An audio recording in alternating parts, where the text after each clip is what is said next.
ಓಂ ಶಾಂತಿ. ಈ ದಿನ ಬಾಪ್ದಾದ ಅವ್ಯಕ್ತ ಮಹಾವಾಕ್ಯಗಳನ್ನು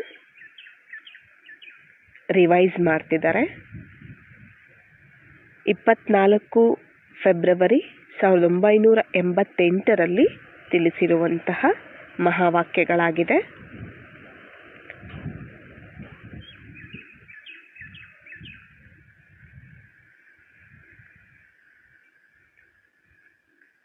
ತಂದೆರವರಿಗೆ, ಬಾಬಾರವರಿಗೆ ಸದಾ ಸರ್ವಶಕ್ತಿವಾನ್ ಸ್ವರೂಪ ಇರುತ್ತೆ. ಹಾಗೆ ಮಕ್ಕಳು ಕೂಡ ಸದಾ ಮಾಸ್ಟರ್ ಸರ್ವಶಕ್ತಿವಾನ್ ಸ್ವರೂಪರು ಆಗ್ತಾ ಇದ್ದೀರಾ. ಬಾಬಾರವರ ಒಂದು ಸ್ವರೂಪ ಸದಾ ಶಕ್ತಿಶಾಲಿಯಾಗಿರುತ್ತೆ ಮತ್ತೆ ಸದಾ ಲೈಟ್ ಹಗುರವಾಗಿರುತ್ತೆ. ಈ ವಿಧವಾಗಿ ಬಾಬಾರವರ ಸಮಾನವಾಗಿ ಆಗ್ಬಿಡ್ತಿದ್ದೀರಾ. ನೀವು ಸಮಾನವಾಗಿ ಆಗೋದು ಅಂದರೆ ಯಾವ ಯಾವ ವಿಷಯಗಳಲ್ಲಿ ಸಮಾನವಾಗಿ ಆಗಬೇಕು, ಆ ವಿಶೇಷ ವಿಷಯಗಳೆಲ್ಲನೂ ಗೊತ್ತಲ್ವಾ ನಿಮಗೆ ಅಂತ ಕೇಳ್ತಿದ್ದಾರೆ. ತಯಾರಾಗ್ತಿದ್ದೀರಾ ಮತ್ತೆ ತಯಾರಾಗಿದ್ದೀರಾ ಕೂಡ. ಬಾಬಾರವರ ಹೆಸರು ಏನಾದ್ರೆ ಇದೆಯೋ ಅದೇ ಮಕ್ಕಳ ಹೆಸರು. ನಿಮ್ಮೆಲ್ಲರ ಹೆಸರು ಕೂಡ ವಿಶ್ವ ಕಲ್ಯಾಣಕಾರಿ ಅಲ್ವಾ. ತಂದೆಯವರ ಹೆಸರು ಕೂಡ ವಿಶ್ವ ಕಲ್ಯಾಣಕಾರಿನೇ ಅಲ್ವಾ. ಬಾಬಾರವರ ಒಂದು ರೂಪನೇ ಮಕ್ಕಳ ರೂಪ ಅಲ್ವಾ. ಬಾಬಾರವರ ಒಂದು ಗುಣಗಳೇ ಮಕ್ಕಳ ಗುಣಗಳು ಅಲ್ವಾ. ಬಾಬಾರವರ ಪ್ರತಿ ಗುಣವನ್ನ ಧಾರಣೆ ಮಾಡೋರೆ ಬಾಬಾ ಸಮಾನವಾಗಿ ಆಗ್ತಾರೆ. ಬಾಬಾರವರು ಗುಣಗಳ ಸಾಗರ ಅಲ್ವಾ. ಪ್ರತಿ ಗುಣವನ್ನ ಧಾರಣೆ ಮಾಡಬೇಕು. ಬಾಬಾರವರ ಪ್ರತಿ ಗುಣವನ್ನ ಧಾರಣೆ ಮಾಡಬೇಕು. ಕ್ಷಮೆ, ಸಹನೆ, ಶಾಂತಿ, ಪ್ರೀತಿ, ಸುಖ, ಆನಂದ, ಜ್ಞಾನ, ಶಕ್ತಿ, ಪವಿತ್ರತೆ, ಕ್ಷಮೆ, ದಯೆ ಎಲ್ಲವೂ ಸಹ ಧಾರಣೆ ಮಾಡಬೇಕು. ಬಾಬಾರವರ ಒಂದು ಕಾರ್ಯನೇ ಮಕ್ಕಳ ಕಾರ್ಯ. ಈ ಥರ ಎಲ್ಲ ವಿಷಯಗಳಲ್ಲಿ ಬಾಬಾ ಸಮಾನವಾಗಬೇಕು.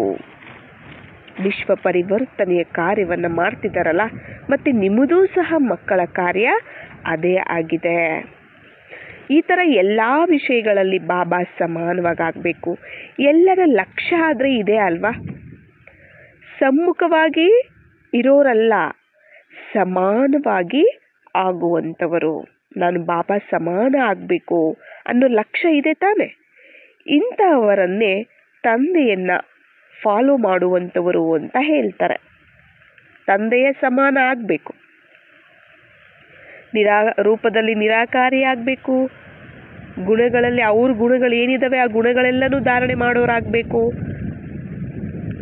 ಅವರ ಹೆಸರೇನಿದೆ ವಿಶ್ವ ಕಲ್ಯಾಣಕಾರಿ, ನೀವು ಸಹ ವಿಶ್ವ ಕಲ್ಯಾಣಕಾರಿಗಳಾಗಬೇಕು. ಅವರ ಕಾರ್ಯ ಏನಿದೆ ಆ ಕಾರ್ಯ ನಿಮ್ಮದು ಸಹ ಆಗಬೇಕು ಅಲ್ವಾ.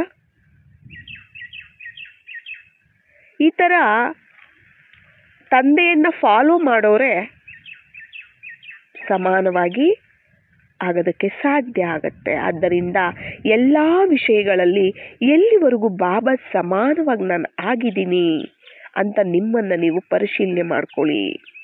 ಗುಣಗಳಲ್ಲಿ, ಕರ್ತವ್ಯದಲ್ಲಿ, ರೂಪದಲ್ಲಿ, ಹೆಸರಲ್ಲಿ ನಾನು ತಂದೆ ಸಮಾನ ಆಗಿದ್ದೀನಾ ಪರಿಶೀಲನೆ ಮಾಡ್ಕೊಳ್ಳಿ. ಸಮಾನವಾಗಿ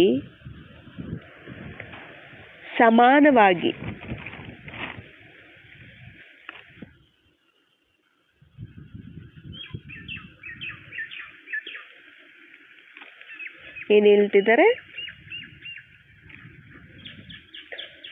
ಸಮಾನವಾಗಿ ಆಗುವಂತಹ ವರದಾನ ಆದಿಯಲ್ಲೇನೆ ಬಾಬಾ ನಿಮಗೆ ಕೊಟ್ಬಿಟ್ಟಿದ್ದಾರೆ ಅಂತ ಹೇಳ್ತಿದ್ದಾರೆ.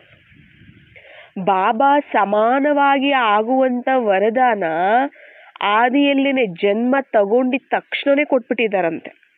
ನಮಗೆಲ್ಲರಿಗೂ ಸಹ ಮಕ್ಕಳಿಗೆ. ಆದಿ ವರದಾನ ಏನು ಅಂದ್ರೆ ಸರ್ವಶಕ್ತಿಗಳಿಂದ ಸಂಪನ್ನ ಭವ. ಆದಿಯ ವರದಾನ ಏನು? ಸರ್ವಶಕ್ತಿಗಳಿಂದ ಸಂಪನ್ನ ಭವ. ಲೌಕಿಕ ಜೀವನದಲ್ಲಾದ್ರೆ ತಂದೆ ಇಲ್ಲ ಗುರು ವರದಾನವನ್ನ ಕೊಡ್ತಾರೆ. ಲೌಕಿಕದಲ್ಲಿ ಏನಂತ ಕೊಡ್ತಾರೆ? ಧನವಾನ್ ಭವ, ಪುತ್ರವಾನ್ ಭವ, ದೀರ್ಘಾಯುಷ್ಮಾನ್ ಭವ ಮತ್ತೆ ಸುಖೀ ಭವ ಅನ್ನೋ ವರದಾನಗಳನ್ನ ಕೊಡ್ತಾರೆ. ಆದ್ರೆ ಬಾಪ್ದಾದ ಯಾವ ವರದಾನ ಕೊಟ್ರು? ಸದಾ ಜ್ಞಾನಧನ ಶಕ್ತಿಗಳ ಧನದಿಂದ ಸಂಪನ್ನ ಭವ. ಬಾಪ್ದಾದ ಯಾವ ವರದಾನ ಕೊಟ್ರು? ಸದಾ ಜ್ಞಾನಧನ ಶಕ್ತಿಗಳ ಧನದಿಂದ ಸಂಪನ್ನ ಭವ. ಇವೇ ಬ್ರಾಹ್ಮಣ ಜೀವನದ ಒಂದು ಖಜಾನೆಗಳು ಅಂತ ಹೇಳ್ತಿದ್ದಾರೆ. ಜ್ಞಾನ ಮತ್ತೆ ಶಕ್ತಿಗಳು. ಜ್ಞಾನ ಅನ್ನೋದು ಧನ, ಶಕ್ತಿಗಳು ಅನ್ನೋದು ಸಹ ಧನ.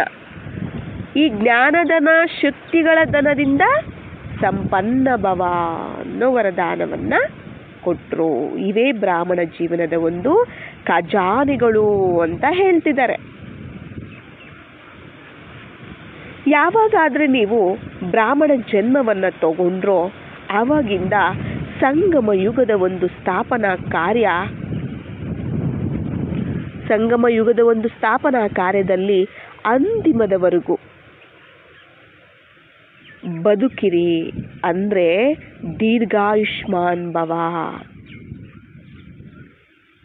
ಯಾವಾಗ ಜ್ಞಾನಕ್ಕೆ ಬಂದ್ರಿ, ಬಾಬನ್ ಮಗು ಆದ್ರಿ, ಬ್ರಾಹ್ಮಣ ಜನ್ಮ ತಗೊಂಡ್ರಿ, ಆವಾಗಿಂದ ಸಂಗಮ ಯುಗದ ಒಂದು ಸ್ಥಾಪನಾ ಕಾರ್ಯದಲ್ಲಿ, ಈ ಜನ್ಮ ತಗೊಂಡಾಗಿಂದ ಸಂಗಮ ಯುಗದ ಸ್ಥಾಪನಾ ಕಾರ್ಯದಲ್ಲಿ ಅಂತಿಮದವರೆಗೂ ಬದುಕಿರಬೇಕು ಅನ್ನುವ ಒಂದು ವರದಾನ. ಏನು? ದೀರ್ಘಾಯುಷ್ಮಾನ್ ಭವ. ಮಧ್ಯದಲ್ಲಿ ಬ್ರಾಹ್ಮಣ ಜೀವನದಿಂದ ಹೊರಟು ಹಳೆಯ ಸಂಸ್ಕಾರಗಳು ಇಲ್ಲ ಹಳೆಯ ಪ್ರಪಂಚದಲ್ಲಿ ಹೊರಟೋಗ್ಬಿಟ್ರೆ ಏನ್ ಮಾಡೋದು? ಆದ್ದರಿಂದ ಜನ್ಮ ತಗೊಂಡಿದ್ದೀರಾ, ಆದ್ರೆ ಕಡಿಮೆ ಆಯಸ್ಸು ಇರುವವರು ಅಂತ ಹೇಳ್ತಾರೆ.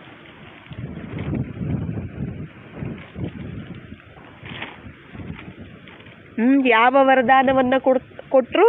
ಜನ್ಮ ತಗೊಂಡಿದ ತಕ್ಷಣನೇ ಫಸ್ಟ್ ಏನು ಹೇಳಿದ್ರು? ಜ್ಞಾನಧನದಿಂದ ಶಕ್ತಿಗಳ ಧನದಿಂದ ಸಂಪನ್ನ ಭವ ಅಂತ ಹೇಳಿದ್ರು ಅಲ್ವಾ? ಕೊಟ್ಟಿದ್ದಾರೆ. ಅದು ಇವು ಬ್ರಾಹ್ಮಣ ಜೀವನದ ಒಂದು ಖಜಾನೆಗಳು ಅಂತಲೂ ಸಹ ಹೇಳಿದ್ದಾರೆ.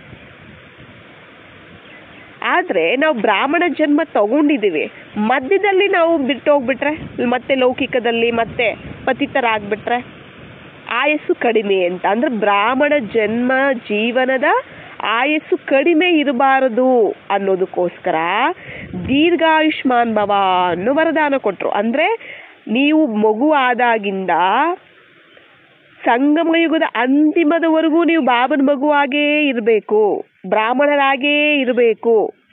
ಬ್ರಾಹ್ಮಣ ಜೀವನದ ಆಯಸ್ಸು ದೀರ್ಘಾಯಸ್ಸು ಇರಬೇಕು ಅನ್ನೋ ವರದಾನ.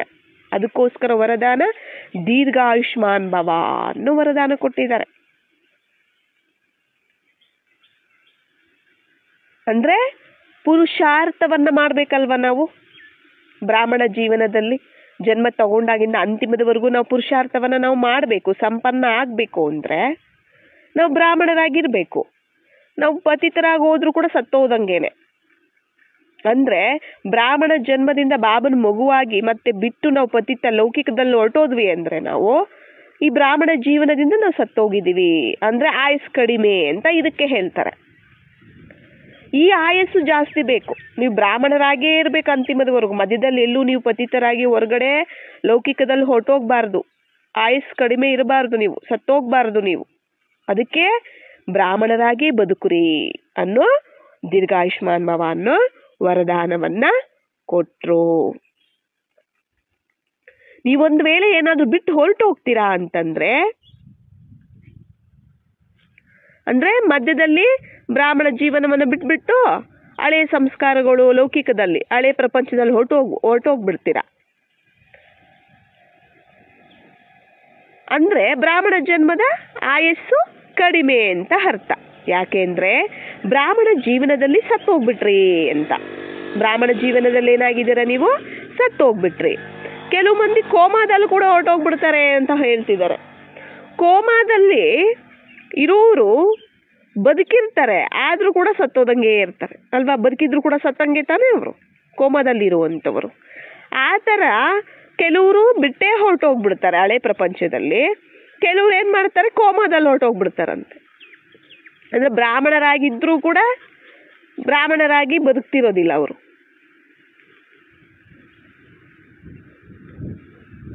ಆವಾಗವಾಗ ಎದ್ದೇಳ್ತಾರೆ, ಆದರೆ ಅವ್ರು ಬದುಕಿದ್ರು ಕೂಡ ಸತ್ತೋಗಿರೋ ಸಮಾನವಾಗಿಯೇ ಇರ್ತಾರೆ. ಸತ್ತೋಗಿರೋರ ಸಮಾನನೇ ಅಂತ ಹೇಳ್ತಿದ್ದಾರೆ ಕೋಮಾದಲ್ಲಿರೋ ಅಂಥವರು. ಅವಾಗವಾಗ ಕೋಮಾದಲ್ಲಿ ಹೊರಟೋಗ್ತಾರಲ್ಲ, ಕೋಮಾದಲ್ಲಿರೋರು ಬದುಕಿದ್ರು ಕೂಡ ಸತ್ತೋದಂಗೆನೆ ಇರ್ತಾರೆ. ಅವಾಗವಾಗ ಎದ್ದೇಳ್ತಾರೆ, ಆದರೆ ಅವರು ಬದುಕಿದ್ರು ಕೂಡ ಸತ್ತೋಗಿರೋರು ಸಮಾನ ಇರ್ತಾರೆ. ಆದ್ದರಿಂದ ದೀರ್ಘಾಯುಷ್ಮಾನ್ ಭವ ಅಂದರೆ ಸದಾ ಬ್ರಾಹ್ಮಣ ಜನ್ಮ ತಗೊಂಡಾಗಿಂದ ಆದಿಯಿಂದ ಅಂತಿಮದವರೆಗೂ ಬ್ರಾಹ್ಮಣ ಜೀವನ ಇಲ್ಲ ಶ್ರೇಷ್ಠ ವರದಾನನೂ ಕೂಡ, ಅಂದರೆ ಬ್ರಾಹ್ಮಣ ಜೀವನ ಇಲ್ಲ ಶ್ರೇಷ್ಠ ದಿವ್ಯ ಜೀವನದ ಒಂದು ಸರ್ವ ಪ್ರಾಪ್ತಿಗಳಿಂದ ಬದುಕುವಂತಹದ್ದು. ಬ್ರಾಹ್ಮಣ ಜೀವನ ಶ್ರೇಷ್ಠ ದಿವ್ಯ ಜೀವನದ ಒಂದು ಸರ್ವ ಪ್ರಾಪ್ತಿಗಳಿಂದ ಬದುಕುವಂತಹದ್ದು. ಯಾವುದು? ಯಾವ ವರದಾನ ಇದು? ಮೊದಲನೇ ವರದಾನ ಯಾವುದು? ದೀರ್ಘಾಯುಷ್ಮಾನ್ ಭವ. ಅರ್ಥ ಆಗ್ತಿದೆಯಲ್ಲ? ದೀರ್ಘಾಯುಷ್ಮಾನ್ ಭವ. ಮತ್ತೆ ದೀರ್ಘಾಯುಷ್ಯು ಇದ್ರೆ ಸಾಕಾ? ಆಯಸ್ಸಿದ್ರೆ ಸಾಕಾ? ಅದ್ರ ಜೊತೆ ಇನ್ನೂ ಒಂದು ಬೇಕು. ಏನು? ದೀರ್ಘಾಯುಷ್ಯು ಜೊತೆಗೆ ನಿರೋಗಿ ಭವ ಅನ್ನೋ ವರದಾನ ಕೂಡ ಅವಸರ ಇದೆ ಮಕ್ಕಳೇ ನಿಮಗೆ ಅಂತಿದ್ದಾರೆ. ಆಯಸ್ಸು ಜಾಸ್ತಿ ಇದ್ದು ಇದೆ, ಮಾತಿಗೂ ರೋಗ, ಮಾಯಾ ರೋಗ ಬಲಹೀನ ಮಾಡ್ತಾ ಇದ್ರೆ ಆ ಥರ ಬದುಕಿರೋದು ಕೂಡ ಬದುಕಲ್ಲ ಅಲ್ವಾ? ಆ ಥರ ಜೀವನನೂ ಕೂಡ ಜೀವನ ಅಲ್ವಾ? ಆದ್ದರಿಂದ ದೀರ್ಘಾಯುಷ್ಸಿನ ಜೊತೆಗೆ ಸದಾ ಆರೋಗ್ಯವಾಗಿರಬೇಕು ಆರೋಗ್ಯವಾಗಿರಬೇಕು ಅಂದರೆ ನಿರ್ವಿಘ್ನವಾಗಿರಬೇಕು. ಅಂದರೆ ಏನು? ಮಾಯೆಯ ರೋಗ ಬರಬಾರ್ದು. ಆ ರೋಗ ಬರಬಾರ್ದು ಅಂದರೆ ನಿರ್ವಿಘ್ನವಾಗಿರಬೇಕು. ಮಾತಿಗೂ ಗೊಂದಲ ಇಲ್ಲ, ಮಾನಸಿಕ ಬಲಹೀನತೆ ಅನ್ನೋ ಮಂಚಕ್ಕೆ ಅಂಟುಕೊಳ್ಬಾರ್ದು. ಕಾಯಿಲೆ ರೋಗ ಬಂದ್ಬಿಡ್ತು ಅಂದರೆ ಮಂಚದಲ್ಲೇ ಮಲ್ಕೊಂಬಿಟ್ಟು ಬೆಡ್ ರೆಸ್ಟಲ್ಲೇ ಇರ್ತಾರೆ ಅಲ್ವಾ? ಆ ಥರ ಆಗಬಾರ್ದು ನೀವು. ಅಂದರೆ ಮಾನಸಿಕ ಬಲಹೀನತೆಗಳು, ಗೊಂದಲಗಳು ಇವುಗಳಲ್ಲಿ ಸಿಕ್ಕಾಕೊಂಬಿಟ್ಟು ಇವುಗಳು ಅನ್ನೋ ಆ ಮಂಚಕ್ಕೆ ಅಂಟ್ಕೊಂಡ್ಬಿಟ್ಟಿರ್ತಾರೆ ಅಂತ ಹೇಳ್ತಿದ್ದಾರೆ. ಗೊಂದಲ, ಮಾನಸಿಕ ಬಲಹೀನತೆ ಅನ್ನೋ ಮಂಚಕ್ಕೆ ಅಂಟ್ಕೊಂಡ್ಬಿಟ್ಟಿರ್ತಾರೆ. ಆ ಥರ ಇರಬಾರ್ದು. ರೋಗ ಬಂದಿರೋವಂಥವ್ರು ಮಂಚಕ್ಕೆ ಅಂಟ್ಕೊಂಡ್ಬಿಡ್ತಾರೆ ಅಲ್ವಾ? ಇವಾಗ ಸ್ಥೂಲವಾಗಿ ಶರೀರಕ್ಕೆ ಏನಾನ ಕಾಯಿಲೆ ಬಂತು ಅಂದ್ರೆ ಮಂಚದ ಮೇಲೇನೆ ಬೆಡ್ ರೆಸ್ಟಲ್ಲಿ ಇರ್ತಾರೆ ಅಲ್ವಾ? ಚಿಕ್ಕ ಗೊಂದಲಗಳಲ್ಲಾದ್ರೆ ನಡೀತಾನೆ ಅಂದರೆ ಗೊಂದಲಗಳು ಆದರೆ ನಡೀತಾ ತಿರುಗಾಡ್ತಾ ಕೂಡ ಸಮಾಪ್ತಿ ಮಾಡ್ಕೋತಿದ್ದೀರಾ. ಚಿಕ್ಕ ಗೊಂದಲಗಳು ಬರುತ್ತೆ, ನಡೀತಾ ತಿರುಗಾಡ್ತಾ ಕೂಡ ಸಮಾಪ್ತಿ ಮಾಡ್ಕೋತಿದ್ದೀರಾ. ಆದರೆ ಯಾವುದಾದ್ರೂ ದೊಡ್ಡ ಸಮಸ್ಯೆ ಬಂದರೆ ಗೊಂದಲದಲ್ಲಿ ಬಂದ್ಬಿಟ್ಟು ಬಲಹೀನ ಆಗ್ಬಿಟ್ರೆ ಮಾನಸಿಕ ಸ್ಥಿತಿ ಯಾವ ವಿಧವಾಗಿರುತ್ತೆ ಹೇಳಿ? ಶರೀರ ಮಂಚಕ್ಕೆ ಅಂಟ್ಕೊಂಡ್ಬಿಟ್ರೆ ಎದ್ದೇಳಬೇಕು, ಇಲ್ಲ ನಡಿಬೇಕು, ತಿನ್ಬೇಕು, ಕುಡಿಬೇಕು ಅಂತ ಅನಿಸೋದೇ ಇಲ್ಲ ಅಲ್ವಾ?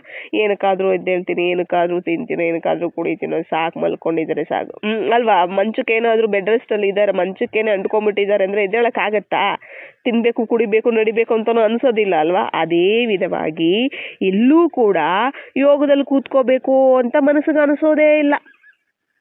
ನೀವು ಬಲಹೀನತೆಗಳು, ಗೊಂದಲಗಳು ಅನ್ನೋ ಮಂಚಕ್ಕೆ ಏನಾದ್ರು ಅಂಟ್ಕೊಂಡ್ಬಿಟ್ಟಿದ್ದೀರಾ, ಬೆಡ್ ರೆಸ್ಟಲ್ಲಿ ಏನಾದರೂ ನೀವು ಇದ್ದೀರಾ ಅಂದರೆ ಯೋಗದಲ್ಲಿ ಕೂತ್ಕೊಳ್ಬೇಕು ಅಂತ ಮನಸ್ಸಿಗೆ ಅನಿಸೋದಿಲ್ಲ. ಜ್ಞಾನ ಕೇಳಿಸ್ಕೊಂಡ್ರೂ ಕೂಡ ಮನಸ್ಸಿಂದ ಕೇಳಿಸ್ಕೊಳ್ಳಲ್ಲ ನೀವು. ಸೇವೆ ಕೂಡ ಮನಸ್ಸಿಂದ ಮಾಡೋದಿಲ್ಲ ನೀವು. ತೋರಿಸ್ಕೊಳ್ಳೋದಕ್ಕೆ ಸೇವೆ ನಾನು ಮಾಡ್ತಾ ಇದ್ದೀನಿ ನೋಡಿ ಅಂತ ತೋರಿಸ್ಕೊಳ್ಳೋದಕ್ಕೆ, ಇಲ್ಲ ಭಯದಿಂದ ಏನು ಅನ್ಕೋತಾರೋ ಏನೋ, ಬಾಬಾ ಏನು ಅನ್ಕೋತಾರೇನೋ, ಅಕ್ಕಂದ್ರೆ ಏನು ಅನ್ಕೋತಾರೇನೋ ಅನ್ನೋ ಭಯದಿಂದ, ಇಲ್ಲ ಲೋಕ ಮರ್ಯಾದೆಗೋಸ್ಕರ ಅಯ್ಯೋ ನಮ್ಮ ಬ್ರಾಹ್ಮಣರಾಗಿ ಸೇವೆ ಮಾಡಿಲ್ಲ ಅಂದರೆ ಏನು ಅನ್ಕೋತಾರೆ, ಅವ್ರೇನು ಅನ್ಕೋತಾರೋ, ಇವ್ರೇನು ಅನ್ಕೋತಾರೋ, ಬಾಬನ ಮಗು ಬೇರೆ ಆಗ್ಬಿಟ್ಟಿದ್ದೀನಿ, ಅನ್ನೋ ಒಂದು ಲೋಕ ಮರ್ಯಾದೆಯಿಂದ ಅವ್ರೇನು ಅನ್ಕೋತಾರೆ, ಇವ್ರೇನು ಅನ್ಕೊಳ್ತಾರೋ ಇಂಥ ಆ ಥರ ಮಾಡ್ತಾರೆ. ಆ ಒಂದು ಮರ್ಯಾದೆಗೋಸ್ಕರ ಮಾಡ್ತಾರೆ. ಇದನ್ನ ಸದಾ ಆರೋಗ್ಯವಂತವಾದಂಥ ಆರೋಗ್ಯದಿಂದ ಕೂಡಿರುವಂತಹ ಜೀವನ ಅಂತ ಅನ್ನೋದಿಲ್ಲ ಮಕ್ಕಳೇ. ಆದ್ದರಿಂದ ದೀರ್ಘಾಯುಷ್ಮಾನ್ ಭವ, ನಿರೋಗಿ ಭವ ಅಂತ ಇದನ್ನೇ ಹೇಳ್ತಾರೆ. ಯಾವ ಆಯಸ್ಸಿರಬೇಕು? ಸದಾ ಬ್ರಾಹ್ಮಣ ಜನ್ಮ ತಗೊಂಡಾಗಿಂದ ಆದಿಯಿಂದ ಹಿಡಿದು ಸಂಗಮಯುಗದ ಅಂತಿಮದವರೆಗೂ ಬ್ರಾಹ್ಮಣರಾಗಿಯೇ ನಾವು ಇರಬೇಕು. ಬಾಬನ ಮಕ್ಕಳಾಗಿಯೇ ಇರಬೇಕು, ಪವಿತ್ರರಾಗಿಯೇ ಇರಬೇಕು. ಪತಿತ ಪ್ರಪಂಚದಲ್ಲಿ ಮತ್ತೆ ಪತಿತರಾಗಿ ಹೋಗಬಾರ್ದು. ಅದಕ್ಕೋಸ್ಕರ ದೀರ್ಘಾಯುಷ್ಮಾನ್ ಭವ ಅನ್ನೋ ವರದಾನ ಕೊಟ್ಟಿದ್ದಾರೆ. ನಿರೋಗಿ ಭವ ಅಂದರೆ ಮಾಯೆಯ ಒಂದು ರೋಗ ಅಂಟ್ಕೋಬಾರ್ದು. ಗೊಂದಲಗಳು, ಮಾನಸಿಕ ಬಲಹೀನತೆ ಅಲ್ವಾ, ಮನಸ್ಸು ವೀಕ್ ಆಗಿರುವಂಥದ್ದು. ಇದರಿಂದ ನಾವೇನು ಮಾಡಿಬಿಡ್ತೀವಿ, ನೀವು ಬೆಡ್ ಪೇಷಂಟ್ ಆಗಿಬಿಡ್ತೀರಾ ಅಂತ ಹೇಳ್ತಾರೆ. ಆವಾಗ ನಿಮಗೆ ಯೋಗ ಮಾಡಬೇಕು ಅಂತ ಅನ್ಸಲ್ಲ, ಮುರುಳಿ ಓದಬೇಕು ಅಂತಲೂ ಅನ್ಸೋದಿಲ್ಲ, ಮನಸ್ಸಿಂದ ನೀವು ಸೇವೆನೂ ಮಾಡೋದಿಲ್ಲ. ಏನೋ ಯಾರಿಗಾದ್ರೂ ಭಯಪಟ್ಟು ಇಲ್ಲ ಲೋಕ ಮರ್ಯಾದೆಗೋಸ್ಕರನೋ ತೋರಿಸ್ಕೊಳ್ಳೋದಕ್ಕೋಸ್ಕರನೋ ಮಾಡ್ತೀರಾ.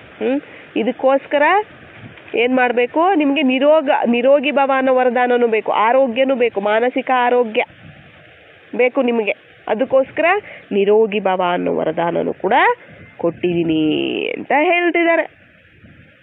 ಮತ್ತೆ ಇನ್ನೊಂದು ಪುತ್ರವಾನ್ ಭವ, ಇಲ್ಲ ಸಂತಾನ ಪ್ರಾಪ್ತಿರಸ್ತು ಅಂದರೆ ನಿಮಗೆ ಮಕ್ಕಳಿದ್ದಾರಾ ಕೇಳ್ತಿದ್ದಾರೆ. ಬಾಬ್ದಾದ ನಿಮಗೆ ಮಕ್ಕಳಿದ್ದಾರಾ? 2 ಇಲ್ಲ 4 ಜನ ಮಕ್ಕಳಲ್ಲ, ಸಂತಾನ ಭವ ಅನ್ನೋ ವರದಾನ ಇದೆ ಅಲ್ವಾ. 2 ಇಲ್ಲ 3 ಜನ ಮಕ್ಕಳ ಬಗ್ಗೆ ಅಲ್ಲ ಈ ವರದಾನ. ಬಾಬಾ ಸಮಾನವಾಗಿ ಮಾಸ್ಟರ್ ರಚಯಿತ ಸ್ಥಿತಿಯಲ್ಲಿ ಸ್ಥಿತರಾದ್ರೆ ಇದೆಲ್ಲ ನಿಮ್ಮ ರಚನೆಯಾಗಿ ಅನುಭವ ಆಗ್ಬಿಡತ್ತೆ. ತಂದೆ ರಚಯಿತ, ಇಡೀ ಸೃಷ್ಟಿಗೆ ರಚಯಿತ, ಆತ್ಮಗಳಿಗೆ ರಚಯಿತ ಅಂತ ನಾವು ಹೇಳ್ತೀವಿ. ಮತ್ತೆ ನೀವು ಮಾಸ್ಟರ್ ರಚಯಿತರು, ಬಾಬಾ ಸಮಾನವಾಗಿ ಮಾಸ್ಟರ್ ರಚಯಿತ ಸ್ಥಿತಿಯಲ್ಲಿ ಸ್ಥಿತರಾಗ್ತೀರಾ ಅಂದ್ರೆ ಇದೆಲ್ಲ ನಿಮ್ಮ ರಚನೆ ಆಗ್ಬಿಡುತ್ತೆ. ಬಾಬಾರವ್ರಿಗೆ ಹೇಗೆ ರಚನೆ ಆಗುತ್ತೆ, ಇಡೀ ಸೃಷ್ಟಿ, ಪ್ರಕೃತಿ, ಆತ್ಮಗಳು ಎಲ್ಲನೂ ಸಹ ನಿಮಗೂ ಸಹ ರಚನೆಯಾಗಿ ಅನುಭವ ಆಗುತ್ತೆ. ಬೇಹದ್ ಮಾಸ್ಟರ್ ರಚಯಿತ ಆಗೋದು ಅಂದರೆ ಬೇಹದ್ ಪುತ್ರವಾನ್ ಭವ. ಬೇಹದ್ ಮಾಸ್ಟರ್ ರಚಯಿತ ಆಗೋದು ಅಂದ್ರೇನೆ ಬೇಹದ್ ಪುತ್ರವಾನ್ ಭವ, ಬೇಹದ್ ಸಂತಾನ ಭವ ಅಂತ ಹೇಳ್ತಿದ್ದಾರೆ. ನೀವು ಬೇಹದ್ ಮಾಸ್ಟರ್ ರಚಯಿತ ಆಗ್ತೀರಾ ಅಂದರೆ ಇಡೀ ವಿಶ್ವದಲ್ಲಿರೋ ಆತ್ಮಗಳಿಗೆಲ್ಲರಿಗೂ ನೀವು ರಚಯಿತ. ಅವರೆಲ್ಲರೂ ನಿಮ್ಮ ಸಂತಾನರು, ಬೇಹದ್ ಸಂತಾನರು, ಬೇಹದ್ ಪುತ್ರರು. ಅದಕ್ಕೆ ಬೇಹದ್ ಪುತ್ರವಾನ್ ಭವ, ಬೇಹದ್ ಸಂತಾನ ಭವ. ಬಾಪ್ ಸಮಾನ ನೀವು ಮಾಸ್ಟರ್ ರಚಯಿತರು ಅಂತ ಹೇಳ್ತಿದ್ದಾರೆ. ಹದ್ದಲ್ಲಾದರೆ 2 ಇಲ್ಲ 4 ಜನ ಸ್ಟೂಡೆಂಟ್ಸನ್ನು ತಯಾರು ಮಾಡಿಬಿಟ್ಟು ಇವರು ನನ್ನೋರು ಅಂತ ಅನ್ಕೊಳ್ಳೋದಲ್ಲ. ಮಾಸ್ಟರ್ ರಚಯಿತ ಸ್ಥಿತಿ ಅಲ್ಲ, ಇಬ್ಬರಿಗೆ ಅಲ್ವಾ. ಇವಾಗ ಹದ್ದಲ್ಲೇ ಆದರೆ 1-2 ಸ್ಟೂಡೆಂಟ್ಸ್ನ ತಯಾರು ಮಾಡಿಬಿಡೋದು. ಇವರು ನಮ್ಮ ಸ್ಟೂಡೆಂಟ್ಸು, ಇವರಿಗೆ ನಾವು ಜ್ಞಾನ ಕೊಟ್ಟಿದ್ದೀವಿ, ಇವ್ರಿಗೆ ಹೊಸದಾದ ಜನ್ಮ ಕೊಟ್ಟಿದ್ದೀವಿ, ನಾವೇನಾಗಿದ್ದೀವಿ ಈಗ, ಇವ್ರು ನಮಗೆ ಮಕ್ಕಳಾಗಿದ್ದಾರೆ. ಬರೀ ಆ ಥರ ನೀವು 1-2-3 ಜನಕ್ಕೆ ತಯಾರು ಮಾಡಿಬಿಟ್ಟು ಆ ಥರ ಅನ್ಕೊಳ್ಳೋದಲ್ಲ. ಮಾಸ್ಟರ್ ರಚಯಿತ ಸ್ಥಿತಿ, ಬೇಹದ್ ಸ್ಥಿತಿ. ಯಾವುದೇ ಆತ್ಮನಾದ್ರೂ ಇಲ್ಲ ಪ್ರಕೃತಿ ತತ್ವವನ್ನು ಕೂಡ ನಿಮ್ಮ ರಚನೆಯಾಗಿ ಭಾವಿಸಿ ವಿಶ್ವ ಕಲ್ಯಾಣಕಾರಿ ಸ್ಥಿತಿಯಲ್ಲಿ ಪ್ರತಿಯೊಬ್ಬರ ಬಗ್ಗೆ ಕಲ್ಯಾಣಕಾರಿ ಶುಭ ಭಾವನೆ, ಶುಭ ಕಾಮನೆ ಇರಬೇಕು. ಅರ್ಥ ಆಯ್ತಲ್ಲ? ಮಾಸ್ಟರ್ ರಚಯಿತ ಸ್ಥಿತಿ ಅಂದ್ರೇನೆ ಬೇಹದ್ ಸ್ಥಿತಿ. ಯಾವುದೇ ಇಡೀ ವಿಶ್ವದಲ್ಲಿ ಯಾವುದೇ ಆತ್ಮ ಆಗಿರ್ಬೋದು, ಇಲ್ಲ ಪ್ರಕೃತಿ ತತ್ವನೇ ಆಗಿರ್ಬೋದು, ನಿಮ್ಮ ರಚನೆಯಾಗಿ ನಿಮ್ಮ ಸಂತಾನವಾಗಿ ಭಾವಿಸಬೇಕು. ಭಾವಿಸಿ ವಿಶ್ವ ಕಲ್ಯಾಣವನ್ನ ಮಾಡುವಂತಹ ಸ್ಥಿತಿಯಲ್ಲಿ, ವಿಶ್ವ ಕಲ್ಯಾಣಕಾರಿ ಸ್ಥಿತಿಯಲ್ಲಿ ಪ್ರತಿಯೊಬ್ಬರ ಬಗ್ಗೆ ಕಲ್ಯಾಣಕಾರಿ ಶುಭ ಭಾವನೆ, ಶುಭ ಕಾಮನೆಯನ್ನ ಇಡಬೇಕು. ಪ್ರಕೃತಿ ಬಗ್ಗೆ ಇರ್ಬೋದು, ಆತ್ಮದ ಬಗ್ಗೆ ಇರ್ಬೋದು. ರಚಯಿತನಿಗೆ ರಚನೆಯ ಬಗ್ಗೆ ಇದೇ ಶುಭ ಭಾವನೆಗಳು ಇರುತ್ತೆ ತಾನೆ?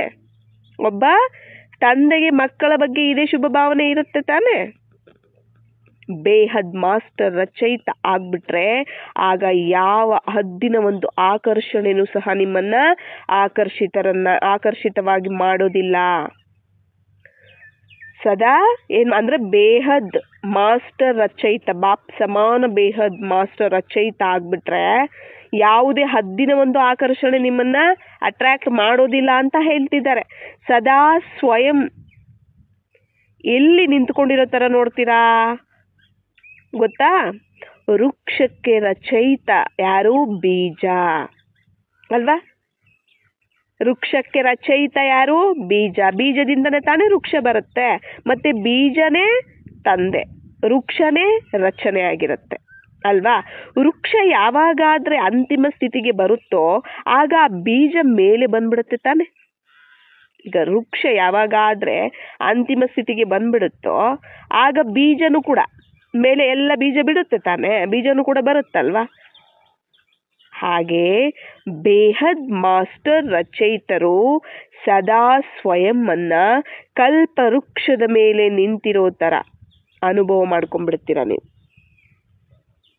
ಹಂಗೇನೆ ಬೇಹದ್ ಮಾಸ್ಟರ್ ರಚಯಿತರು ಸದಾ ಸ್ವಯಂ ಅನ್ನ ಕಲ್ಪ ವೃಕ್ಷದ ಮೇಲೆ ನಿಂತಿರೋ ತರ ಅನುಭವ ಮಾಡ್ಕೋತೀರ. ಇವಾಗ ವೃಕ್ಷ ಯಾವಾಗಾದ್ರೆ ಇನ್ನೇನು ಎಲ್ಲ ಹಣ್ಣು ಎಲ್ಲ ಕೊಟ್ಟ ಆದ್ಮೇಲೆ ಇನ್ನೇನು ಅಂತಿಮ ಸ್ಥಿತಿಗೆ ಬರುತ್ತೆ ಅಂದ್ರೆ ಆವಾಗ ಬೀಜ ಅನ್ನೋದು ಮೇಲೆ ಬರುತ್ತೆ ಅಲ್ವಾ? ಅಂದ್ರೆ ಅದರಲ್ಲಿ ಸಿಗುವಂತಹ ಕಾಯಿ ಹಣ್ಣು ಅದ್ರಲ್ಲಿ ಬೀಜ ಇರುತ್ತೋ ಇಲ್ವೋ, ಆ ಬೀಜ ಮೇಲೆ ಬರುತ್ತೆ ಅಲ್ವಾ? ಹಾಗೆ ಅಂದ್ರೆ ಬೀಜದಿಂದ ಮಾಸ್ಟರ್ ಬೀಜಗಳು ಅವು. ಬೀಜದಿಂದ ಬೀಜ ಉತ್ಪತ್ತಿ ಆಗಿದೆಯೋ ಇಲ್ಲ, ಕೆಳಗಡೆ ನೀವು ಬೀಜನೇ ನೆಡ್ತೀರಾ, ಅದರಿಂದ ವೃಕ್ಷ ತಯಾರಾಗುತ್ತೆ, ನಿಮ್ಮ ರಚನೆ ಆಗುತ್ತೆ. ಅದು ಆ ಒಂದು ವೃಕ್ಷದಿಂದ ಮತ್ತೆ ಬೀಜ ಉತ್ಪತ್ತಿ ಆಗುತ್ತೆ ಅಲ್ವಾ? ಮಾಸ್ಟರ್ ಬೀಜ ಅದನ್ನೇ ಹೇಳ್ತಿದ್ದಾರೆ. ಹಾಗೆ ಬೇಹದ್ ಮಾಸ್ಟರ್ ರಚಯಿತರು ಸದಾ ಸ್ವಯಂನ್ನ ಕಲ್ಪವೃಕ್ಷದ ಮೇಲೆ ನಿಂತಿರೋ ತರ ಅನುಭವ ಮಾಡ್ಕೋತೀರ. ಬಾಬಾರವರ ಜೊತೆಗೆ ವೃಕ್ಷದ ಮೇಲೆ ಮಾಸ್ಟರ್ ಬೀಜ ರೂಪರಾಗಿ ಶಕ್ತಿಗಳ ಒಂದು, ಗುಣಗಳ ಒಂದು, ಶುಭ ಭಾವನೆ, ಶುಭ ಕಾಮನೆಗಳ ಒಂದು, ಸ್ನೇಹ ಸಹಯೋಗದ ಕಿರಣಗಳನ್ನ ನೀವು ಹರಡುತ್ತೀರಾ ಆ ಸಮಯದಲ್ಲಿ ಅಲ್ವಾ? ಹೇಗೆ ಬೇಹದ್ ಮಾಸ್ಟರ್ ರಚಯಿತರು ಸದಾ ಸ್ವಯಂನ್ನ ಕಲ್ಪ ವೃಕ್ಷದ ಮೇಲೆ ನಿಂತಿರೋ ತರ ಅನುಭವ ಮಾಡ್ಕೋತೀರಾ. ಬಾಬಾರವರ ಜೊತೆ ವೃಕ್ಷದ ಮೇಲೆ ಮಾಸ್ಟರ್ ಬೀಜ ರೂಪರಾಗಿ ಶಕ್ತಿಗಳು, ಗುಣಗಳು, ಶುಭ ಭಾವನೆ, ಶುಭ ಕಾಮನೆ, ಒಂದು ಸ್ನೇಹ ಸಹಯೋಗದ ಕಿರಣಗಳನ್ನ ಹರಡ್ತೀರ. ಸೂರ್ಯ ಮೇಲೆ ಚೆನ್ನಾಗಿರ್ತಾನೆ ಅಲ್ವಾ? ಇವಾಗ ಸೂರ್ಯ ಏನ್ ಮಾಡ್ತಾನೆ? ಮೇಲೆ ಅಂದ್ರೆ ತುಂಬಾ ಮೇಲೆ ಪಳಪಳ ಅಂತ ಅಲ್ವಾ? ಯಾವ ತರ ತೇಜೋಮಯವಾಗಿರ್ತಾನೆ. ಆದ್ದರಿಂದ ಸ್ವತಃವಾಗಿನೇ ವಿಶ್ವ ಎಲ್ಲ ಕಿರಣಗಳು ಹರಡುತ್ತೆ ಅಲ್ವಾ? ಅವನು ಎಷ್ಟು ಪ್ರಕಾಶವಾಗಿ ಸೂರ್ಯ ಮೇಲೆ ಇರ್ತಾನೆ, ಎಷ್ಟು ಮೇಲೆ ಇರ್ತಾನೆ, ಆ ಒಂದು ಕಿರಣಗಳು ಇಡೀ ವಿಶ್ವವೆಲ್ಲ ಹರಡುತ್ತೆ. ಹಾಗೆ ಮಾಸ್ಟರ್ ರಚಯಿತ, ಮಾಸ್ಟರ್ ಬೀಜ ರೂಪರಾಗಿ ವಿಶ್ವ ಎಲ್ಲದಕ್ಕೂ ಕಿರಣಗಳು, ಇಲ್ಲ ನೀರನ್ನ ಕೊಡ್ತಿದ್ದೀರಾ ಅಂತ ಕೇಳ್ತಿದ್ದಾರೆ. ಸುಖ, ಶಾಂತಿ, ಪ್ರೀತಿ ಇವೆಲ್ಲ ನೀರು.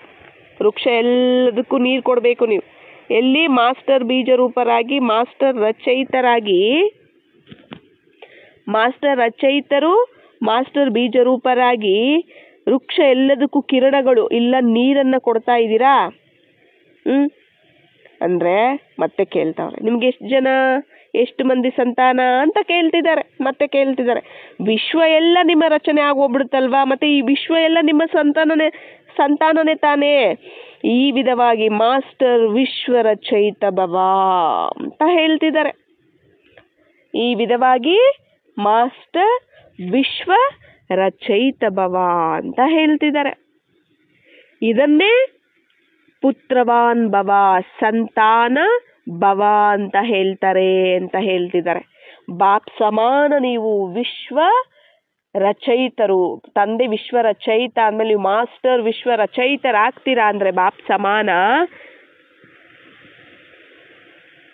ಅದಕ್ಕೇನೆ ಪುತ್ರವಾನ್ ಭವ ಅಂತ ಹೇಳ್ತಾರೆ. ಮಾಸ್ಟರ್ ವಿಶ್ವ ರಚಯಿತ ಭವ ಅಂತ ಹೇಳ್ತಾರೆ. ಎಷ್ಟು ವರದಾನಗಳು ಸಿಕ್ತೋ. ಬಾಬಾ ಸಮಾನವಾಗಿ ಆಗೋದು ಅಂದ್ರೆ ಇದೇನೇ. ಅರ್ಥ ಆಗ್ತಿದೆಯಲ್ಲ? ಜನ್ಮ ತಗೊಂಡಿದ ತಕ್ಷಣನೇ ಈ ವರದಾನಗಳೆಲ್ಲವೂ ಸಹ ಪ್ರತಿಯೊಂದು ಬ್ರಾಹ್ಮಣಕ್ಕೂ ಬಾಬಾ ಕೊಟ್ಬಿಟ್ಟಿದ್ದಾರೆ. ಪ್ರತಿಯೊಂದು ಬ್ರಾಹ್ಮಣಾತ್ಮಕ್ಕೂ ಕೊಟ್ಬಿಟ್ಟಿದ್ದಾರೆ. ಜನ್ಮ ತಗೊಂಡಿದ ತಕ್ಷಣನೇ ವರದಾನಗಳು ಸಿಕ್ಕಿದಾವೆ ಅಲ್ವಾ? ಸಿಕ್ಕಿದವ ಇನ್ನು ಈಗ ಸಿಗಬೇಕಾ ಅಂತ ಕೇಳ್ತಿದ್ದಾರೆ. ಬಾಬಾ ಸಮಾನವಾಗಿ ಆಗ್ಬೇಕು ಅಂದ್ರೆ ಬಾಬಾ ಒಂದು ಹೆಸರು ನಮ್ಮ ಹೆಸರು, ಬಾಬಾರವರು ಒಂದು ರೂಪ ನಮ್ಮ ರೂಪ ಆಗಿರ್ಬೇಕು, ಬಾಬಾರವರ ಒಂದು ಗುಣನೇ ನಮ್ಮ ಗುಣ ಆಗಿರ್ಬೇಕು, ಬಾಬಾರವರ ಒಂದು ಕರ್ತವ್ಯನೇ ನಮ್ಮ ಕರ್ತವ್ಯ ಆಗಿರ್ಬೇಕು. ಮತ್ತೆ ಏನು ವರದಾನಗಳನ್ನ ಕೊಟ್ರು ಅಲ್ವಾ? ದೀರ್ಘಾಯುಷ್ಮಾನ್ ಭವ, ಜ್ಞಾನಧನ ಶಕ್ತಿಧನದಿಂದ ಸಂಪನ್ನ ಭವ, ಮತ್ತೆ ನಿರೋಗಿ ಭವ, ಮಾಸ್ಟರ್ ವಿಶ್ವರ ಚೈತ ಭವ, ಪುತ್ರವಾನ್ ಭವ, ಸಂತಾನ ಭವ ಅಲ್ವಾ? ಇವೆಲ್ಲವೂ ಸಹ ಇದ್ರೇನೆ ಬಾಪ್ ಸಮಾನ ಆಗೋದು. ಬಾಪ್ ಸಮಾನ ಆಗೋದಕ್ಕೆ ಇದೇನೆ ಅಂತ ಹೇಳ್ತಿದ್ದಾರೆ. ಬಾಪ್ ಸಮಾನ ಆಗೋದು ಅಂದ್ರೆ ಇದೇನೆ. ನೀವು ಯಾವಾಗ ಜನ್ಮ ತಗೊಂಡ್ರೆ ಆವಾಗ್ಲೇ ಪ್ರತಿಯೊಂದು ಬ್ರಾಹ್ಮಣಾತ್ಮಕ್ಕೂ ನಾನು ಕೊಟ್ಬಿಟ್ಟಿದ್ದೀನಿ ಅಂತ ಹೇಳ್ತಿದ್ದಾರೆ. ಯಾವಾಗಾದ್ರೂ ಯಾರಿಗಾದ್ರೂ ಯಾವ್ದಾದ್ರು ವರದಾನ ಕೊಟ್ರೆ ಆ ವರದಾನದ ಜೊತೆ ಅದನ್ನ ಕಾರ್ಯದಲ್ಲಿ ಉಪಯೋಗಿಸೋ ವಿಧಿ ಕೂಡ ಹೇಳ್ಬಿಡ್ತಾರೆ ಬಾಬಾ. ಒಂದು ವೇಳೆ ಆ ವಿಧಿ ಗೊತ್ತಾಗಿಲ್ಲ ಅಂದ್ರೆ ವರದಾನದ ಒಂದು ಲಾಭವನ್ನ ಪಡ್ಕೊಳಕ್ಕಾಗಲ್ಲ ಮಕ್ಕಳೇ. ನೀವು ವರದಾನ ಆದ್ರೆ ಎಲ್ಲರಿಗೂ ಸಿಕ್ಕಿದೆ, ಆದ್ರೆ ಪ್ರತಿಯೊಬ್ಬರು ವಿಧಿಯ ಮೂಲಕ ವರದಾನಗಳ ವೃದ್ಧಿಯನ್ನ ಪಡ್ಕೊಳಕ್ ಸಾಧ್ಯ. ವೃದ್ಧಿಯನ್ನ ಪಡ್ಕೊಳ್ಳೋ ಅತಿ ಸಹಜ ಮತ್ತೆ ಶ್ರೇಷ್ಠ ವಿಧಿ ಏನು ಗೊತ್ತಾ? ಎಂತಹ ಸಮಯನೋ ಆ ವಿಧವಾಗಿ ವರದಾನಗಳು ಸ್ಮೃತಿಯಲ್ಲಿ ಬರಬೇಕು. ಸ್ಮೃತಿಯಲ್ಲಿ ಬರೋದ್ರ ಮೂಲಕ ಸಮರ್ಥವಾಗಿ ಆಗ್ಬಿಡ್ತೀರಾ, ಮತ್ತೆ ಸಿದ್ಧಿ ಸ್ವರೂಪರಾಗಿ ಆಗ್ಬಿಡ್ತೀರಾ. ಎಷ್ಟು ಸಮಯಾನುಸಾರ ಕಾರ್ಯದಲ್ಲಿ ಉಪಯೋಗಿಸ್ತೀರೋ ಅಷ್ಟು ವರದಾನಗಳು ವೃದ್ಧಿ ಆಗ್ತಾ ಇರುತ್ತೆ. ಅಂದ್ರೆ ಸದಾ ವರದಾನದ ಒಂದು ಫಲವನ್ನ ಅನುಭವ ಮಾಡ್ಕೊಳ್ತಾ ಇರ್ತೀರಾ. ಕಾರ್ಯದಲ್ಲಿ ಉಪಯೋಗಿಸ್ಬೇಕು ಆ ವರದಾನಗಳನ್ನ ಅಂತ ಹೇಳ್ತಿದ್ದಾರೆ. ಇಷ್ಟು ಶ್ರೇಷ್ಠ ಶಕ್ತಿಶಾಲಿ ವರದಾನಗಳು ಸಿಕ್ಕಿದವೆ. ಇವುಗಳನ್ನ ಕಾರ್ಯದಲ್ಲಿ ಉಪಯೋಗಿಸಿ ಕೇವಲ ಸ್ವಯಂ ಪ್ರಾಪ್ತಿಯನ್ನು ಪಡ್ಕೊಳ್ಳೋದಷ್ಟೇ ಅಲ್ಲ, ಇತರ ಆತ್ಮಗಳಿಗೂ ಕೂಡ ವರದಾತ ಬಾಬಾರವರಿಂದ ವರದಾನಗಳನ್ನ ಪಡ್ಕೊಳ್ಬೇಕವರು. ಅಂತಹ ಯೋಗ್ಯವಾಗಿ ನೀವು ತಯಾರು ಮಾಡಬೇಕು. ನೀವಷ್ಟೇ ಅಲ್ಲ, ಇತರ ಆತ್ಮಗಳಿಗೂ ಕೂಡ ವರದಾತ ಬಾಬಾರವರಿಂದ ವರದಾನಗಳನ್ನ ಪಡ್ಕೊಳ್ಳೋದಕ್ಕೆ ಅವರು ಯೋಗ್ಯರಾಗಬೇಕು. ಆ ಥರ ನೀವು ತಯಾರು ಮಾಡಬೇಕು.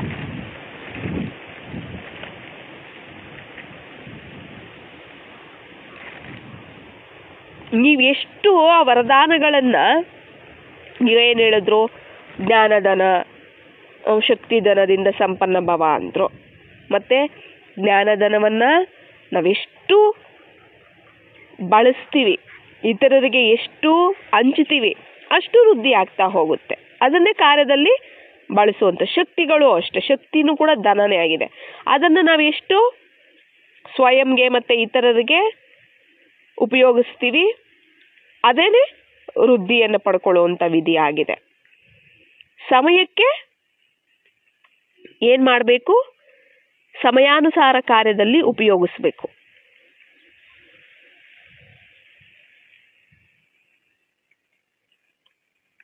ದೀರ್ಘಾಯುಷ್ಮಾನ್ ಭವ ಕೊಟ್ಟಿದ್ದಾರೆ, ನಿರೋಗಿ ಭವ ಕೊಟ್ಟಿದ್ದಾರೆ. ಅವೆಲ್ಲನೂ ನೆನಪು ಬರಬೇಕು ನಮಗೆ, ಆ ಸ್ಮೃತಿ ಇರಬೇಕು ನಮಗೆ ಅಂತ ಹೇಳ್ತಿದ್ದಾರೆ. ನೀವು ಪ್ರಾಪ್ತಿಯನ್ನ ಕೇವಲ ಅದನ್ನ ನೆನಪು ಮಾಡಿ ಕಾರ್ಯದಲ್ಲಿ ಉಪಯೋಗಿಸಿ ಕೇವಲ ನೀವು ಪ್ರಾಪ್ತಿಯನ್ನು ಪಡ್ಕೊಳ್ಳೋದಷ್ಟೇ ಅಲ್ಲ, ಇತರಾತ್ಮಗಳಿಗೂ ಕೂಡ ವರದಾತ ಬಾಬಾರವರಿಂದ ವರದಾನಗಳನ್ನ ಪಡ್ಕೊಳ್ಳುವುದಕ್ಕೆ ಅವರನ್ನ ಯೋಗ್ಯರಾಗಿ ತಯಾರು ಮಾಡಬೇಕು. ಸಂಗಮ ಯುಗದ ಒಂದು ಈ ವರದಾನಗಳು 21 ಜನ್ಮಗಳು ವಿಧ ವಿಧವಾದ ರೂಪಗಳಿಂದ ನಿಮ್ಮ ಹಿಂದೆನೇ ಇರುತ್ತೆ ಅಂತ ಹೇಳ್ತಿದ್ದಾರೆ. ಈ ಸಂಗಮ ಯುಗದ ವರದಾನಗಳು 21 ಜನ್ಮಗಳು ವಿಧ ವಿಧವಾದ ರೂಪದಲ್ಲಿ ನಿಮ್ಮ ಹಿಂದೆನೇ ಇರುತ್ತೆ. ಈ ಸಂಗಮ ಯುಗದ ಒಂದು ರೂಪ ಬೇರೆ, ಮತ್ತೆ 21 ಜನ್ಮಗಳು ಈ ವರದಾನಗಳೇ ಜೀವನದ ಉದ್ದಕ್ಕೂ ಬರ್ತಾನೆ ಇರುತ್ತೆ. ಸಂಗಮ ಯುಗದ ಒಂದು ರೂಪ ಬೇರೆ, ಮತ್ತೆ 21 ಜನ್ಮಗಳು ಈ ವರದಾನಗಳೇ ನಿಮ್ಮ ಜೀವನದುದ್ದಕ್ಕೂ ಬರ್ತಾನೆ ಇರುತ್ತೆ. ಆದ್ರೆ ವರದಾತ ಮತ್ತೆ ವರದಾನಗಳನ್ನ ಪಡ್ಕೊಳ್ಳುವಂತಹ ಸಮಯ ಈಗಲೇ ಆಗಿದೆ ಮಕ್ಕಳೇ. ಆದ್ದರಿಂದ ವರದಾನಗಳೆಲ್ಲದನ್ನು ಕಾರ್ಯದಲ್ಲಿ ಉಪಯೋಗಿಸಿ ಸಹಜವಾಗಿ ಮುಂದೆ ನಾನು ಹೋಗ್ತಿದ್ದೀನಾ ಅಂತ ನಿಮ್ಮನ್ನ ನೀವು ಪರಿಶೀಲನೆ ಮಾಡ್ಕೊಳ್ಳಿ. ಈ ವರದಾನಗಳ ವಿಶೇಷತೆ ಏನು ಅಂದ್ರೆ, ವರದಾನಿ ಆತ್ಮಕ್ಕೆ ಯಾವತ್ತೂ ಸಹ ಶ್ರಮ ಪಡಬೇಕಾಗಿರೋ ಅವಸರ ಇರೋದಿಲ್ಲ. ಈ ವರದಾನಗಳನ್ನ ಯಾರು ಪಡ್ಕೊಂಡಿರ್ತಾರೆ ಆ ವರದಾನಿ ಆತ್ಮಕ್ಕೆ ಯಾವತ್ತೂ ಶ್ರಮ ಪಡಬೇಕಾಗಿರೋ ಅವಸರ ಇರೋದಿಲ್ಲ ಯಾವುದ್ರಲ್ಲೂ ಕೂಡ. ಭಕ್ತಿ ಆತ್ಮಗಳು ಕೂಡ ಶ್ರಮ ಪಟ್ಟು ಸುಸ್ತಾಗ್ಬಿಟ್ರೆ ಬಾಬಾರವರಿಂದ ವರದಾನವೇ ಕೇಳ್ಕೊತಾರೆ ಅವರು. ನಿಮ್ಮ ಹತ್ರನೂ ಕೂಡ ಪ್ರಜೆಗಳು ಯಾರಾದ್ರೂ ಬಂದ್ರೆ ನಿಮ್ಮ ಹತ್ರನೂ ಕೂಡ ಯಾರಾದ್ರೂ ಪ್ರಜೆಗಳು ಬಂದ್ರೆ ಯೋಗ ಮಾಡಕ್ಕಾಗಿಲ್ಲ ಅಂದ್ರೆ ಅವ್ರು ಏನಂತಾರೆ, ನಮ್ಗೆ ವರದಾನ ಕೊಟ್ಬಿಡಿ, ನಮ್ಮ ತಲೆ ಮೇಲೆ ಕೈ ಇಟ್ಟು ನಮ್ಗೆ ವರದಾನ ಕೊಟ್ಬಿಡಿ, ನಮ್ಮ ತಲೆ ಮೇಲೆ ಕೈ ಇಟ್ಬಿಡಿ ಸಾಕು ಅಂತ ಹೇಳ್ತಾರೆ ಅಲ್ವಾ. ಈಗ ನಿಮ್ಮ ಹತ್ರ ಯಾರಾದ್ರೂ ಕೂಡ ಪ್ರಜೆಗಳು ಯಾರಾದ್ರೂ ಬಂದ್ರೂ ಕೂಡ ಅವರಿಂದ ಕಷ್ಟಪಡಕ್ಕಾಗಲ್ಲ ಯೋಗ ಜ್ಞಾನದಲ್ಲಿ, ಧಾರಣೆಯಲ್ಲಿ, ಸೇವೆಯಲ್ಲಿ. ನಮಗೆ ವರದಾನ ಕೊಟ್ಬಿಡಿ, ತಲೆ ಮೇಲೆ ಕೈ ಇಟ್ಬಿಡಿ ಸಾಕು ಅಂತಾರೆ. ಬ್ರಾಹ್ಮಣ ಆತ್ಮಗಳಾದಂಥ ನಿಮ್ಮ ತಲೆಯ ಮೇಲೆ ವರದಾತ ಬಾಬಾರವರ ಒಂದು ಕೈ ಸದಾ ಇರುತ್ತೆ ಮಕ್ಕಳೇ.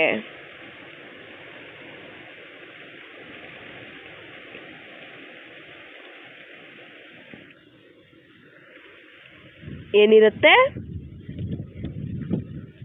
ಸದಾ ನಿಮ್ಮ ತಲೆ ಮೇಲೆ ಇರುತ್ತೆ ಅಂತ ಹೇಳ್ತಿದ್ದಾರೆ.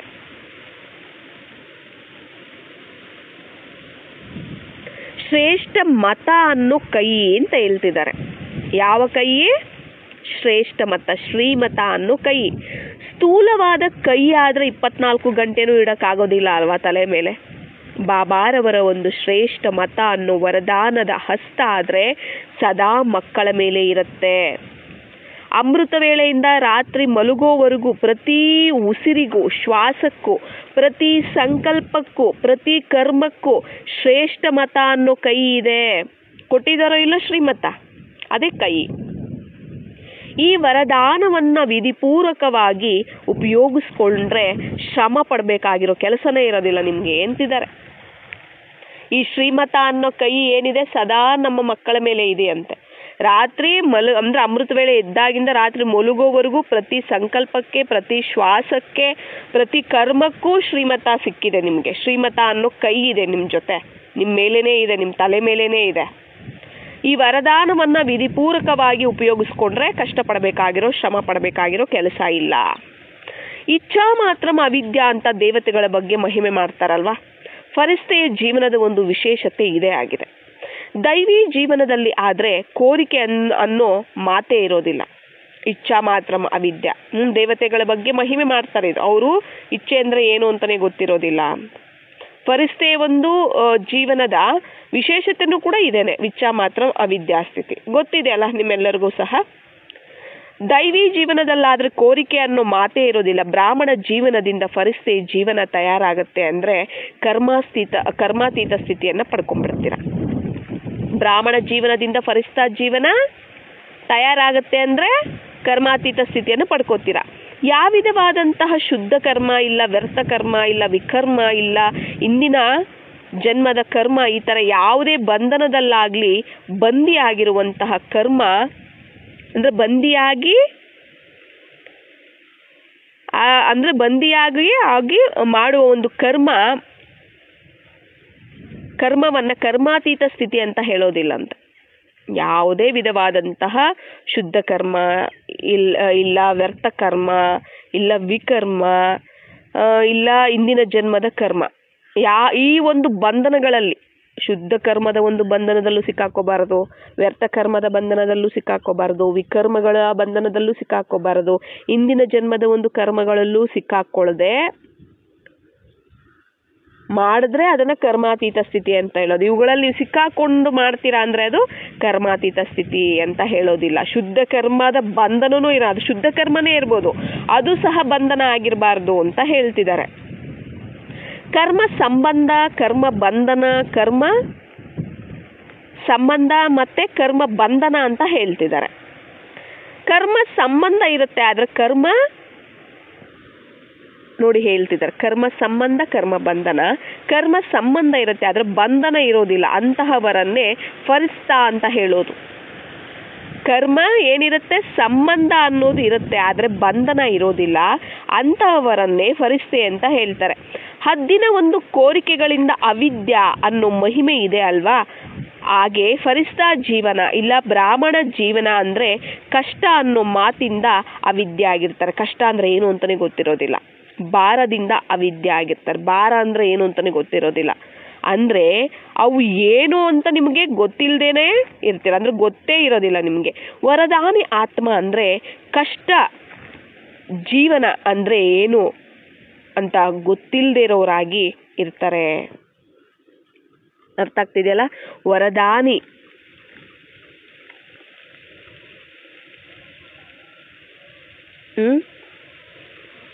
ಹದ್ದಿನ ಒಂದು ಕೋರಿಕೆಗಳಿಂದ ಅವಿದ್ಯ ಅನ್ನೋ ಮಹಿಮೆ ಇದೆ ಅಲ್ವಾ, ಹಾಗೆ ಫರಿಸ್ತಾ ಜೀವನ ಇಲ್ಲ ಬ್ರಾಹ್ಮಣ ಜೀವನ ಅಂದ್ರೆ ಕಷ್ಟ ಅನ್ನೋ ಮಾತಿಂದ ಅವಿದ್ಯ, ಭಾರದಿಂದ ಅವಿದ್ಯ ಆಗಿರ್ತಾರೆ. ಅಂದ್ರೆ ಅವು ಏನು ಅಂತ ನಿಮಗೆ ಗೊತ್ತೇ ಇರೋದಿಲ್ಲ, ಆ ಸ್ಥಿತಿ ಇರುತ್ತೆ.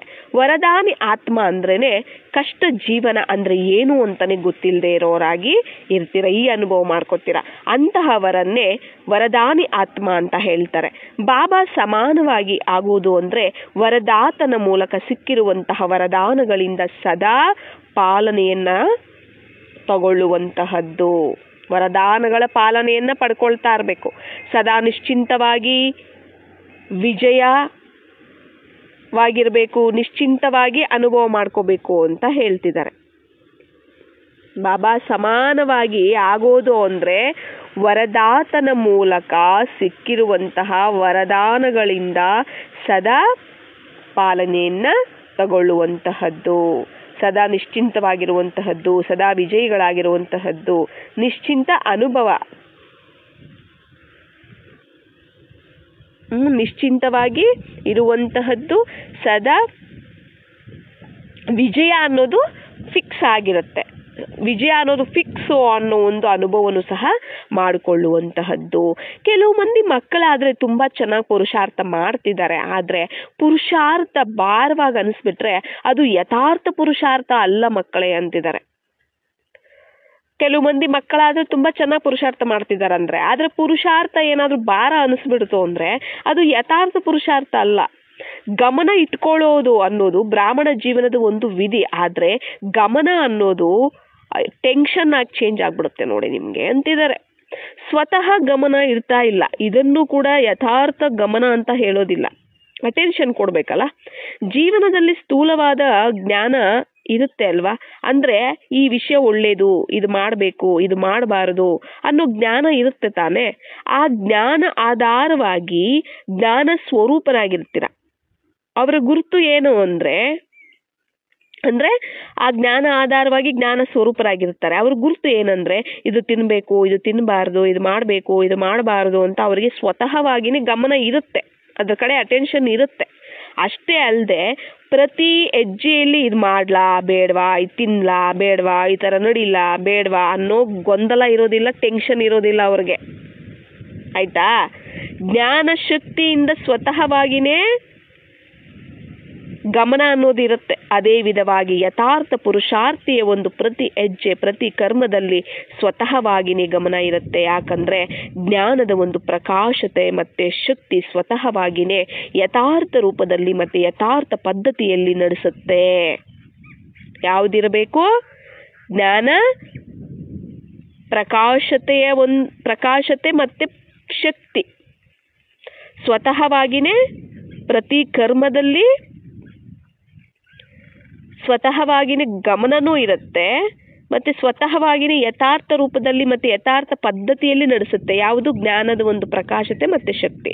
ಆದ್ದರಿಂದ ಪುರುಷಾರ್ಥ ಮಾಡಿ. ಏನು ಹೇಳ್ತಿದ್ದಾರೆ?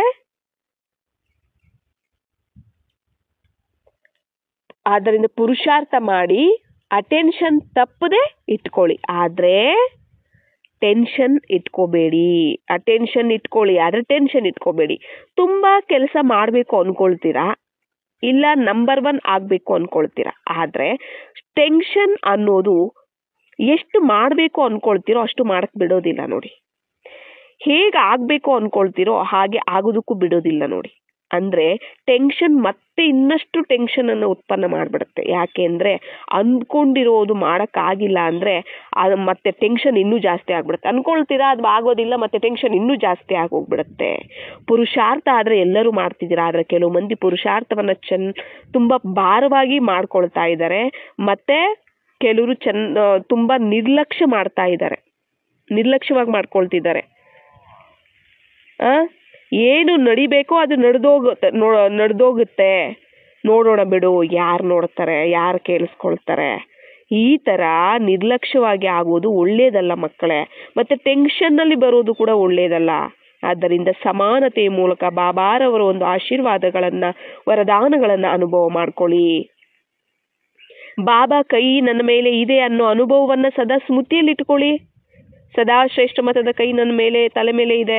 ಮತ್ತೆ ಅಂದರೆ ಸದಾ ಶ್ರೇಷ್ಠ ಮತದ ಕೈ ನನ್ನ ಜೊತೆ ಇದೆ, ಜೊತೆಗೆ ವರದಾನಗಳ ಹಸ್ತ ನನ್ನ ತಲೆ ಮೇಲೆ ಇದೆ ಸದಾ. ಇದನ್ನ ಸ್ಮೃತಿಯಲ್ಲಿ ಇಟ್ಕೊಳ್ಳಿ.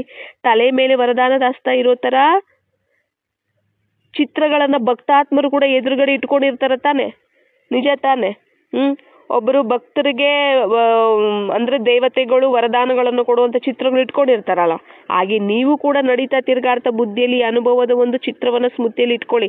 ಬಾಬಾರವರ ಒಂದು ವರದಾನದ ಹಸ್ತ ನನ್ನ ತಲೆ ಮೇಲಿದೆ ಅನ್ನೋದು ಅರ್ಥ ಆಯ್ತಾ? ತುಂಬ ಪುರುಷಾರ್ಥ ಮಾಡಿದೀರಾ. ಈಗ ವರದಾನಗಳಿಂದ ಪಾಲನೆಯನ್ನು ತಗೊಳ್ತಾ ಆರ್ತಾ ಹೋಗಿ.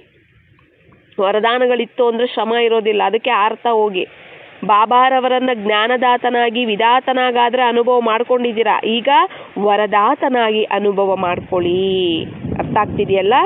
ಈಗ ಏನು ಮಾಡಬೇಕು? ವರದಾತನಾಗಿ ಅನುಭವ ಮಾಡ್ಕೊಳ್ಳಿ ಅಂತ ಹೇಳ್ತಿದ್ದಾರೆ. ಅಚ್ಚಾ, ಓಂ ಶಾಂತಿ.